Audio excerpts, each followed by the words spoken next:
This is the Nairobi Ideas Podcast, a podcast that gives a public platform to the Africans who are changing the world with their big ideas. I'm your host, Karimugo of the Mawazo Institute. Before we jump in, a note on our content for this week. This week's episode is created for adult audiences only.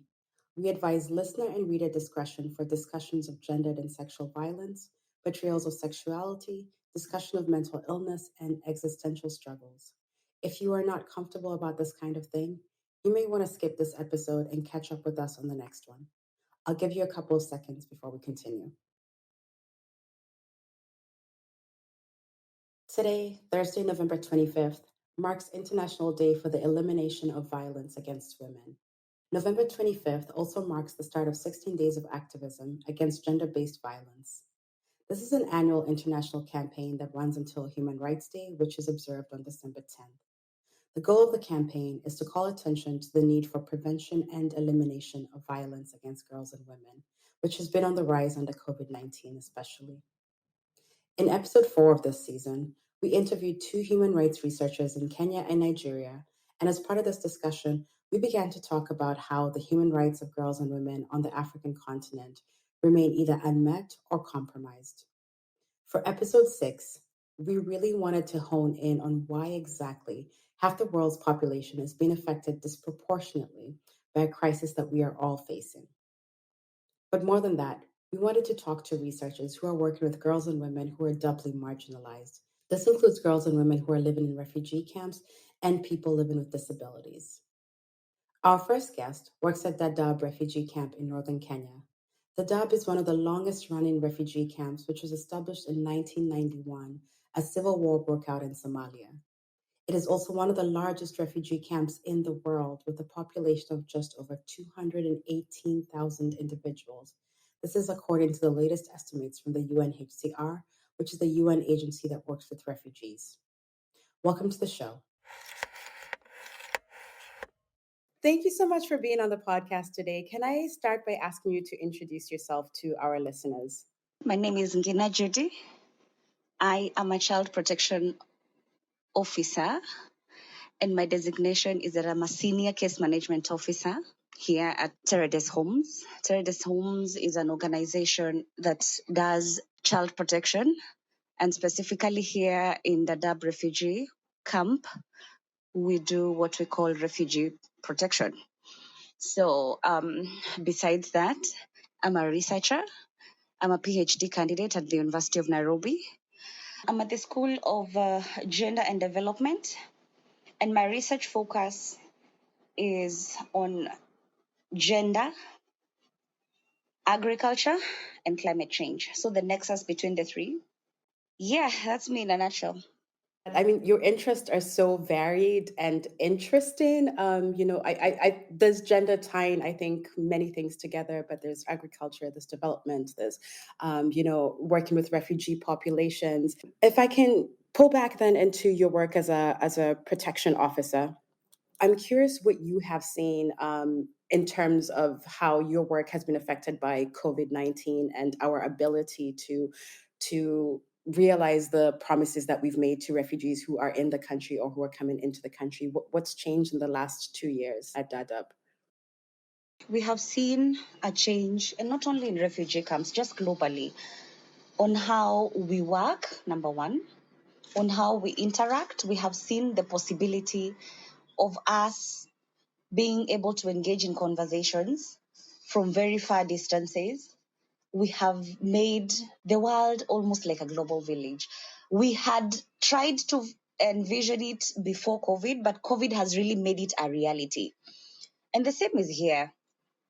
We have seen changes in our programming in terms of providing telecounseling. We can actually provide counseling or take a client through counseling sessions virtually, and we have seen it work successfully. So these are some of the learning points or takeaways when it comes to COVID. COVID has just not only affected us negatively, but it has also it has also opened our eyes into new possibilities on how we do things or how we engage. That being said, COVID has really affected us negatively. Just before COVID hit, we had a mass relocation process. And by relocation, we mean moving a refugee from one area to the other within the country of asylum, within the country. So we were moving them from the Dadaab refugee camp to Kakuma refugee camp. And this particular population was being moved for reasons that we were trying to reintegrate the Somali refugees into the local community. And then now we were moving the ones that are non-Somalis into Kakuma refugee camp. So just before this exercise took place, COVID hit. If you're moving population, of course, there are measures that you take. Like, for example, if someone was working somewhere, they of course have to stop. We have processes, and this include putting them into what we call a transit center. So this means they demolish their homes and come into this transit center in readiness for travel. So you can imagine you have made people stop working. If someone had a shop, for example, or a business, they have stopped running that business, and you have moved all of them into this transit center. They have demolished their homes, they have sold their iron sheets, they have sold their household goods. So literally, they are ready for travel. And then COVID hits, and you're telling them they are going nowhere. It has really been a crisis because now these are livelihoods that have been lost. We have lost shelter because now we have to begin from square one to actually provide these people with shelter again, because when they were moving, they demolished their houses. And this really created like a crisis situation where we as agencies had to come in quick and respond immediately in a bid not to create more chaos.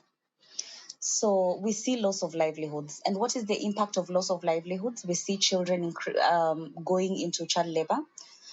And during that time of COVID, children stopped from going to school. So they became an easy target for parents. The parents have lost their jobs, so they will easily send their children who are actually not committed in school to go and engage in child labor so that they can be able to bring in incomes that then sustain these families. We also saw a spike in domestic violence, where the wives and the husbands really got into clashes. And this is just the simple logic of increased frustrations. You are in one area, let's talk about 500 families in one transit area. You can imagine how chaotic that can be, and the frustration levels that can be in that place, and then how then this affects the men, the women, and the children differently. We had increased conflicts between the children themselves, and this was highly expected because they had to stay in the transit for an increased period of time as we were sorting out their shelters.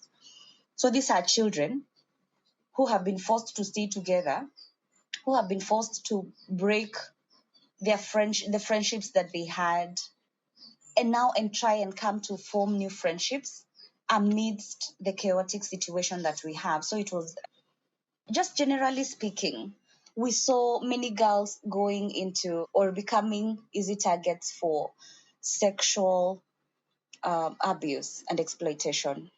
We also had a few incidences of child trafficking, in the sense that this child is not going to school, the parent is frustrated, they want to send out their child into Nairobi, for example, to work as a house help, to bring in the income, or to go even without the borders of Kenya, of course, through illegal means, to be able to sustain the families. For the populations that were not actually in the transit area, the situation is the same, only that they had different experiences. So children were actually more exposed during the COVID time. Organizations really tried to engage them in one activity or the other, but just after COVID hit, it was really difficult.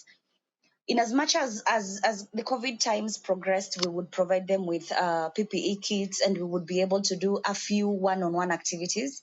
I remember the stigmatization was all over. Like, if you hear someone has been found to be COVID positive, then The stigma is just there. We exclude them. We don't want to be associated with them. And everybody had the fear of even engaging in physical activities. So we actually, as agencies, detached from these refugees as we were trying to create online programs and trying to do a few one-on-one activities. Of course, our programming was affected. But you can imagine during this COVID time, we are actually not going to the field. So we are just locked up in our offices. They are locked up in the refugee camps. You can imagine the level of frustration that was around this place. Wow, Judy, you've brought up so much, and I just want to reiterate a few of the things that you've mentioned. I think one thing that I continually, when I'm having these conversations with researchers or experts about COVID-19, is trying to find, where are the moments of hope, because it can seem very bleak. Everything that happened in the last 2 years, it's just so many deaths, so many losses, and so the thing that you mentioned around, the global village that is created, and how, rapidly technology and the way we function had to change, and that helped improve certain things, is something I really want to pull out and say, okay, that's a good thing, because then that means we're finding new ways to connect with vulnerable populations, maybe finding new ways to connect them to resources that they typically did not have or would otherwise have not been able to access. So I'm really happy to hear that. And in one of our previous episodes, we were talking with a media personality, Dr. Mercy Career, and we talked about the stigmatization at the beginning of the pandemic, and how much the media also failed at really creating a scenario where people felt that knowing someone with COVID wasn't necessarily a death sentence, and so that's also something that I'm happy that you pulled out, that stigmatization was something that was challenging for you as an organization and also within the camps. And I'm hoping that there's been some improvement there. I don't know if you want to respond to that around the stigmatization, if you've seen things change. Yeah, sure, Kari. And Dr. Korir was actually right. The stigma was over the roof. But we have seen, and especially with the introduction of the vaccines, we have seen a reduction in the levels of stigmatization. There's flexibility now, and especially because you can see a return into the normalcy that was there before. Of course, with taking measures in terms of the correct PPEs when we are going to engage directly with the beneficiaries. But movements to the field, celebration of calendar days, this is actually coming into life slowly by slowly. And so this means that the stigmatization has actually gone down in the refugee camp. Yes, that I can say certainly. And so if I can get back to your response, which you also talked about, the fact that how children were affected maybe is something that we haven't really thought about a lot. I think as a society, I think there's a sense that children have been affected differently, but to hear you sort of reinforce the idea of how different it is for adults versus children to deal with a crisis with so much uncertainty, I think for me is something that I want to, perhaps in my own personal research knowledge, like begin to understand. And it's something I worry about, for my nieces and my nephews. How has this pandemic affected them? And I think it's something we really will not know fully for quite some time. But then pulling back on girls and women, which is what we want to focus this podcast on, the issues that you raise around, increased rates of domestic violence, increased rates of, sexual assault, gender, abuse of children and women, is something that is global in nature, right? So as early as last year, we saw lots of organizations, individuals beginning to raise the alarm, and it continues to be so troubling for me, and I'm sure for many other people, that for girls and women, home many times is often not a safe place. So I'm always trying to think through what needs to happen, what needs to change. So looking ahead, what kind of policy tools or advocacy do you think is needed to help ensure that the rights and safety of girls and women in places like Dadaab, or who are refugee uh, persons, are protected going forward? Like, what's working? What do we need to implement? If you could help us maybe think through this, I would be very appreciative. From where I stand, not to say that there's no room for improvement, but from where I stand, there is a good policy framework to drive this agenda. What I think we need to do is to have the goodwill. Because you put a gender desk in a police station, This gender desk is not manned, number one. This gender desk is manned by someone whose capacity is very low. And this is now where we get responses of women coming to report incidences of SGBV, and they actually mocked, or they are asked, how are you dressed? So this raises question. It is on paper, but what are we actually doing as a population, or as a country, or as legislatures, or as protection partners like we are here as the agencies, to actually ensure that these policies that are on paper come to life? I would actually focus on the goodwill and the advocacy. Just ensuring that the women and the children are aware of, for example, reporting mechanisms in case certain incidences occur. Where do I run to? For example, I'm a victim, or I'm a survivor. Where do I begin? The reporting mechanisms are very crucial. Advocacy on them knowing their rights, creating sensitization about what to do in case these rights are infringed, and just knowing the proper reporting mechanisms, I think would really help. I'm actually a gender and development enthusiast, but I usually say we cannot fight this battle alone. Because if you look at our parliament today, the ratio is not 50 to 50. We have many men in parliament today. And that's why I think that's why we're having a back and forth with implementing the affirmative action, with having with voicing our concerns. So I think that we need to bring these men on board, just to let them understand that, for example, taking a girl through FGM does not really make them a woman like it is in the cultural context. It actually infringes on their right, number one, and it puts them at more risk, or exposes them to more risk that would actually harm them in future. We cannot have these conversations alone. Decisions at the family level are made by men. So if this man is not empowered enough, he would make wrong decisions that would have the children and their rights, and even the woman in that particular household would have their rights in one way or another infringed. If the people who are supposed to understand their problems from the word go do not actually relate with these children, then how do we respond to their particular needs, for example? So men, women, and children must make a deliberate effort to come together to understand their particular needs. And that's where we talk about gender equity. Looking at what one needs and addressing those needs to suit their individual specific needs. Ngina, you did not hear me, but I'm just here snapping my fingers at everything you're saying. I'm just like, yes, yes, I agree with the things you're saying. You've given a fantastic summary, Ngina. I thank you so much for that. And I think the takeaway that I'm really hearing from you, on the question of, do we need more policies? Do we need more laws?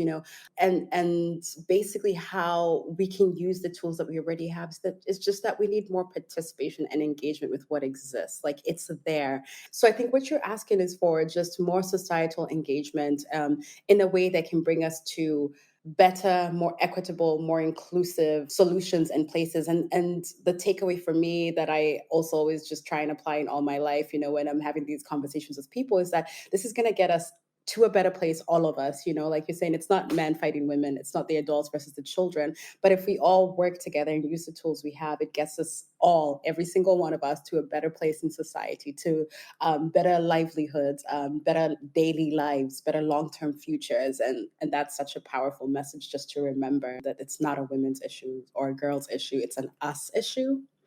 We usually like to end our podcast by asking our guests about their big ideas, because that's what we're about at Mawazo, really big ideas. So, and I'm going to just make this a broad question because you have so many areas of interest, but what are some of the big ideas you have for how your work can transform?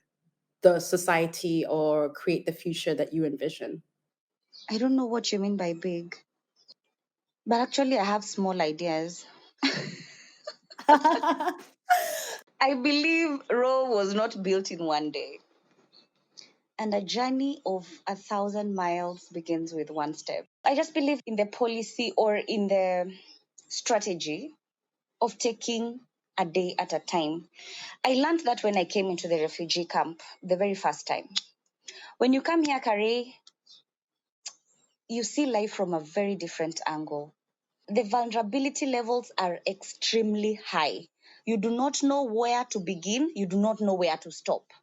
All of them have protection risks, all of them have vulnerability levels, and all of them are coming to you, or all of them look up to you as agencies to address all their problems. It is not feasible. When I came here when I was new, I tried to chew so much, and I got bloated at some point. So this is when now I learned that a step at a time, even if one child is able to feed for one day, that is an achievement for us, for me as Ngina also. So my big idea is going to be melted down to the small steps that we take as individuals. And I really want to insist on, at the personal level, the goodwill. In as much as I could have this great and marvelous idea, that is where I stand, yeah? It cannot be implemented alone. And my great idea is to begin one person at a time. Let me also ask you a question, if you allow me. Sure. Sure. What would be your big idea of Wow. addressing the problems Mhm. that women and girls have? Yeah. I mean, let me first just say thank you for challenging us, and reminding us of humility and that it is small ideas in many different places working together that create the big movements that we then see. And then you say, aha, look, it worked. But it's small ideas across multiple people. I think my big idea is basically what you've raised, which is that we have to have everyone engaging on this issue. And by everyone, I mean not just me and you and the women who tend to do a lot of this work of talking about the issue of providing the counseling, the resources. We need to have men engaged in this, and that for me is the biggest thing that has to change, like you said, so that when a young girl or a woman goes to a police officer, she has the support she needs there rather than someone who rebuffs her and starts to ask her questions about her own behavior. So I think my big idea is just, and this is the challenge for me, is how do we get boys and men engaged in seeing this as an issue that affects them? That would be it. I mean, I don't have a solution. It's a question more. Yeah. Nice one. I like how you concluded it. Them being able to see that. Pardon, come up Yeah. again. Let me rephrase what I want to pick Yes. mhm, the exact Them word. being yeah, them being able to see that this is an issue that affects them also.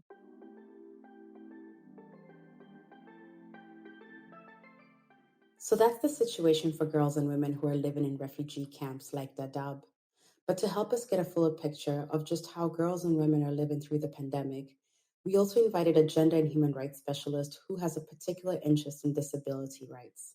The good news, she tells us, is that she sees bright spots in what we are learning from the pandemic about the needs of individuals who are living with disabilities. Welcome to the show. Thank you so much for being on the podcast today. If I could ask you to introduce yourself to our listeners, please. My name is Josephine Mwatibo. I am a gender and human rights specialist. I am also a feminist. I am a PhD student at Kenyatta University doing a doctorate in gender and development studies. I'm a proud epilepsy warrior and a disability rights champion. Josie, I love that you made a shout out off the bat that you're a feminist. I really appreciate that. And that you have so many different things that you're advocating for and working on. And thank you for also opening up about your epilepsy journey and sharing that with our listeners. I think your work is very interesting to me. And the reason I wanted to bring you on the podcast is because you touch on very many intersectionalities of issues and identities that I think are of interest to considering how COVID-19 is impacting people broadly, and then specifically girls and women, which is what this episode is focused on. In the last 2 years, I'm curious what you have seen in your current area of research or work around how COVID-19 is affecting girls and women at a national level in Kenya. COVID-19, I would say, caught all of us by surprise. One thing we've come to see is that the impact of the pandemic of COVID-19 was not gender neutral. And that is also to other crises in the world.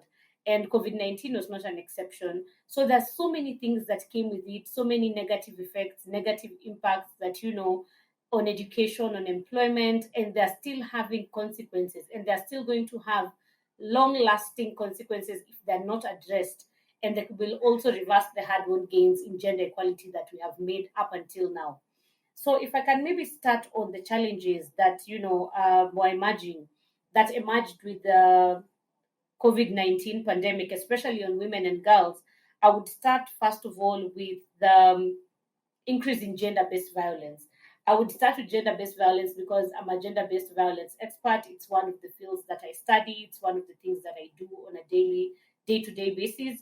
And it's also, cases I'm always responding to. So the increase of gender-based violence went up. And this is because of all the containment measures that were put in place by the government.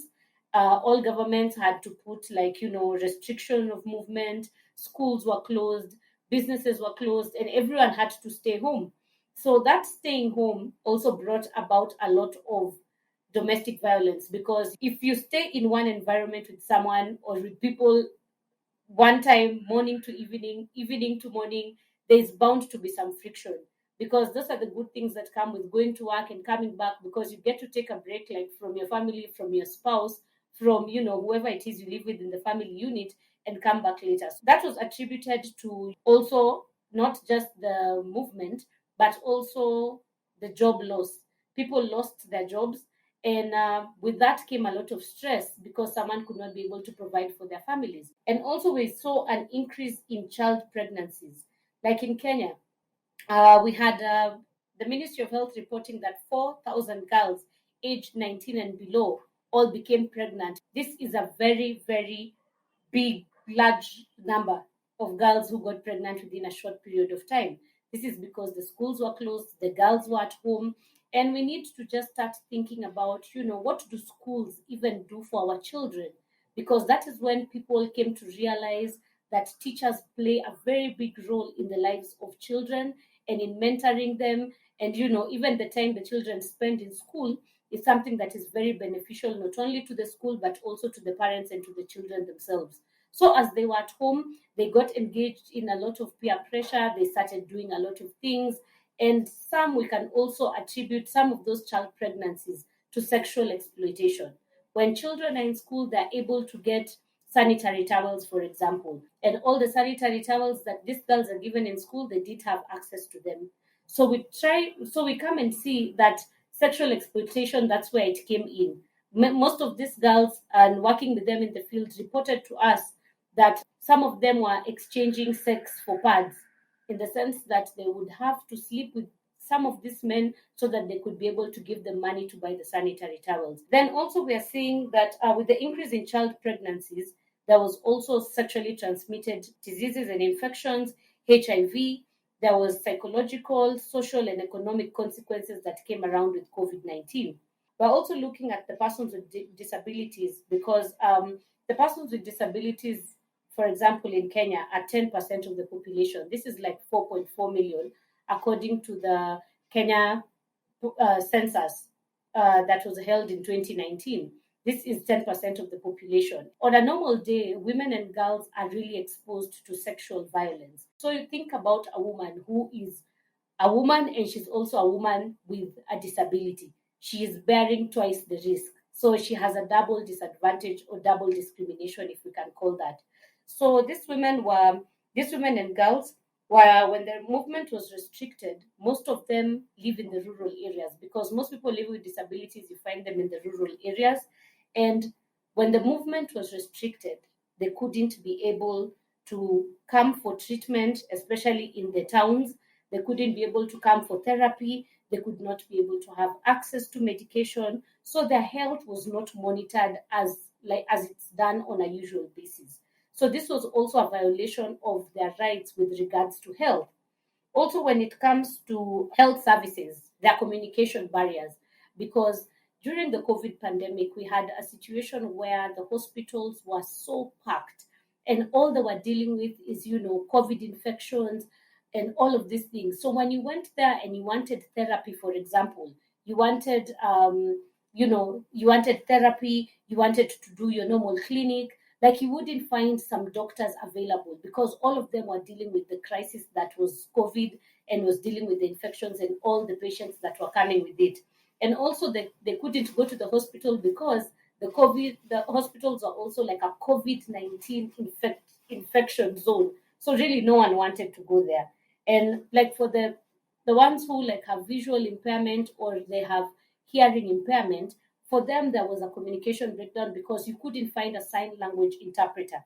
One of the things I can give an example for this is that when COVID-19 started, when it became rife in Kenya, we had the cabinet secretary for health, Mutahi Kagwe, who was giving daily updates. And the National Gender and Equality Commission actually observed, but people with a visual and a hearing impairment, there was no way the message was getting to them. So the National Gender and Equality Commission had to write an advisory to the Ministry of Health, asking them that anytime they're having the briefing, they should have a sign language interpreter, so that also the persons living with hearing impairment can also be able to know what is going on, and they can know how to protect themselves and know what the situation is during the current pandemic. So that was one of the challenges that we had during that time. Then when it came to the campaign for, wash your hands and all of these things, we had the washing stations. You'd find that some of them, you would have to press a pedal so that the water would start running so that you would wash your hands. So think about the persons with physical disabilities. Someone is on a wheelchair. How are they able to press a pedal and they're supposed to wash their hands? Also, we're being told, every time you're coughing, cough into your elbow. Think about someone with a visual impairment. But they're always hooked on the elbow when they have to walk. When the person leading them is helping them to walk, they always hook them at the elbow. But the same elbow is where you're telling them, when they're coughing or sneezing, to sneeze into the elbow. This was creating more exposure for them to the COVID-19 infections. So these were some of the things that, we hadn't thought of that. The other challenge that we had was also when it comes to women and girls. There was a lot of unpaid care work and a lot of, domestic burden work that was placed on the woman, because in a traditional family setting, a woman is the one who cooks, she's the one who cleans. So you can imagine, even when it came to the home-based care, everyone in the house is infected, everyone has COVID-19, they're being given home-based care, and the woman is the one who is taking care of this person who is sick. She's also the one who has to cook, she has to clean, she has to take care of everyone in the house. There was a lot of burden, and there was a lot of mental health issues that came with all of this, because the women and girls and the whole population, I would say there was a lack of, psychosocial support, because life had just changed abruptly, and everyone, was just, everyone's minds were scattered. And we could see that there was a lot of emotional violence, a lot of suicide, and, a lot of the population going into depression. So these are some of the things that I would point out that, there are the main challenges when it comes to women and girls during the COVID-19 pandemic. I think you've done a fantastic job of really just pointing us in all sorts of new directions that I had not even considered. And I appreciate also the last point around the fact that it is, this notion of unpaid care work, and it's something that we also find when we're looking at first responders, people who are working within the healthcare system, that a huge proportion of those tend to be women, and so they're being impacted at higher numbers in terms of burnout, in terms of needing to think through how do we get vaccines to this group of people who have carried the weight of what it means to care for sick COVID patients. And really, psychosocial support, I think, is also something we need to consider in terms of how we are responding and what resources are needed. Individuals with disabilities or populations with disabilities are often left out of our imaginations when we consider issues of, say, for instance, sexual and gender-based violence, which saw an increase last year. So I'm just wondering, what kind of policy tools or advocacy is needed really to ensure that when we're talking about girls and women or marginalized populations, in particular, thinking through the people living with disabilities, how do we factor them into pandemic responses in Kenya or on the continent so that in the future we have these sort of ideas ahead of time and not simply responding when we see Kagwe on TV and there's nobody speaking sign language. So how do we change what's happening so that in the future we're better prepared? I say there was a positive impact of the COVID-19 pandemic, because if it didn't happen, then we wouldn't have been able to think about some of these things that happened and became very big challenges for the different kinds of populations that we have. Because even as we talk about persons with disabilities, we're not talking about a homogeneous group. We're talking about different types of people who have different types of disabilities. So this is also something that that people had to think through. And now, even in moving forward, one of the good things that came with the COVID-19 pandemic, especially with regards to education and online learning, with the technology world and with the digital inclusion, we have seen that now there is an increase in disability-friendly websites. That you go to a website and it's disability-friendly. There are buttons you're able to press, and it's able to tell you, it's able to speak to you and tell you what that page is saying. You have closed captions. People are able to use technology to be able to get information. The ability to be able to come up with digital solutions and technological solutions to be able to include the different kinds of population is something that has really been life-changing for the different types of persons we have in the society. And I know that there are so many other things that are coming up with regards to inclusion in the technology and in the digital world. The public sensitization on awareness to influence behavior and social norms, because people have been able to now realize that persons with disabilities, for example, women and girls, like there's so much awareness for the things that happen to the different types of groups that we have in the society. So these are things that have started changing. Hospitals and all public health facilities, that offer services to all citizens in Kenya, have been able to put up ramps with regards to, the building code that we have in Kenya. We are seeing, more of braille being put out here, so that, if the persons who are blind are able to access information. There's sign language interpreters even in schools, and this is something that has come and is becoming life changing. And we're actually going in line with the Sustainable Development Goals. And even when we talk about persons with disabilities, we're seeing more of the slogan, "Nothing for us without us," now actually being put into place. I can also talk about continued implementation of measures to address like gender-based violence. In our country, Kenya, according to our Constitution of Kenya 2010, any law that has been ratified by our country and international instruments that have been ratified automatically become the law of Kenya. And we are seeing implementation and enforcement of these laws. And this is, for example, the UN Convention on the Rights of Persons Living with Disability. We're also seeing the one on discrimination on violence against women, CEDAW. And we are seeing that the state now, Kenya as a state, is reporting. It is reporting on these issues. It is reporting on the implementation of CRPD, of CEDAW, of the African Protocol, and we are seeing that they have to account for what they ratified. So we are able to hold our own country accountable in how they're implementing what they said they would do for all the vulnerable populations in our country. Recently, Polycare was launched. Polycare is a new initiative under the National Police Service, which is a one-stop shop for gender-based violence victims. This is one center that you'll be able to enter if you've gone through gender-based violence, and you'll be able to meet someone who will be able to talk to you at the reception desk, take you for medical treatment, ensure that the DNA of whoever has violated you has been taken, you are attended to, you're given medication. There's going to be legal staff who are going to be placed there, who are going to take your case to the next level and ensure justice is served.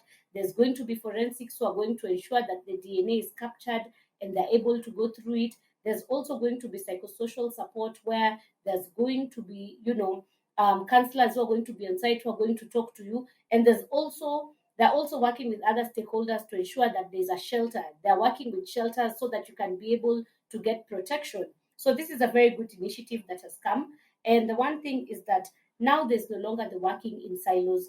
All stakeholders are coming together, state and non-state actors, using a multisectoral approach to be able to deal with issues that are affecting the population. For example, now with gender-based violence. And this is a very good initiative by the National Police Service in Kenya. Another thing also is that with regards to GBV, I can talk about the access of toll-free lines, because during the COVID pandemic, the hotlines really came into play because, for example, 1195, which is a hotline that you call when someone you know or yourself have gone through GBV, you are able to get someone who was able to get in touch with the police in that area. They are able to get with the medical team in that area, and you could be able to be helped, and even the shelters in the area. So we're seeing that there's more use of these mechanisms for prevention and response to GBV that have been put into place. Whenever I speak to researchers like you who are actually on the front lines and have a sense of the resources that are out there, I feel so much more hopeful. For instance, I wasn't aware that Polycare had launched, and this is something that we can link to now in our resources. And I'm very inspired to hear that there are things that are already in existence. And it sounds like your answer to the question of what policies and tools do we need is mostly let's continue to reinforce what's working, and that we are in the learning process right now as we're going through the pandemic and figuring out what's working and what's not. One last question. One thing that we really like to ask our guests is about their big idea for change.